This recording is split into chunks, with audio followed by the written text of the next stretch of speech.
Meron tayo dito mga boss, NBA. Ayan, 2K26 na modded. Ayan. So, pakita mo na sa inyo yung Android version ng phone ko.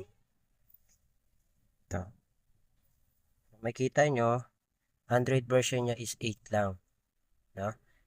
Kita nyo ba? Sorry. Ayan, Android version niya is 8. Ayan, 8.1. Ayan, Android version 8.1. Ayan. 8.1 lang yung Android version natin. May play. Okay. So, ang specs niyan ay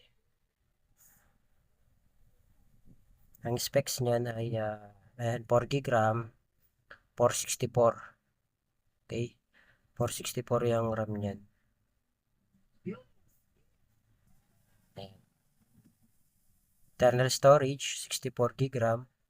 Yung RAM ko ay 4 GB RAM. Yung internal niya ay 64 GB. Okay? So, tatry natin yung NBA.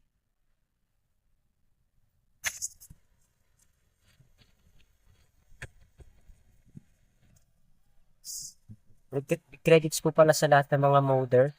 Okay? So, ayan. Kay Draft TV. Credits natin to kay Boss Draft TV. Ayan.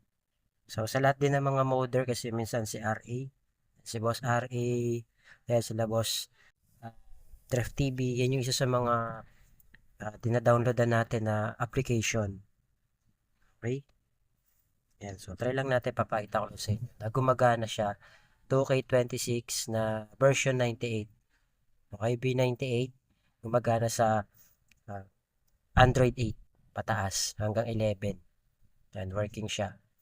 So, dapat yung mga ganito is version 97 lang. Pero thank you po kasi gumagana yung version 98 sa Android 8 hanggang 11. At ito, gumagana siya. Diba? So, yan. Lalagay ko na lang dito sa description mga boss. O dyan sa may comment section nalagay ko, ipipin ko para mas mabilis nyo ma-download. Ayan. Ayan. Sabihin, gumagana pa rin siya kahit Android 8 siya. No? Kahit version 98 siya. Ayan. Magana pa rin mga boss. Android 8 lang to mga boss ha. Pwede kayong gumawa ng MC nyo. Okay? Pwede kayong gumawa ng MC nyo. Uh, ito lang isa sa mga created MC na ni Boss 12 TV na nandito sa kanyang MC player. So, pinili ko lang to. Pero pwede kayong mag-create player dito or pwede kayong gumawa ng inyong sarili na team. Okay?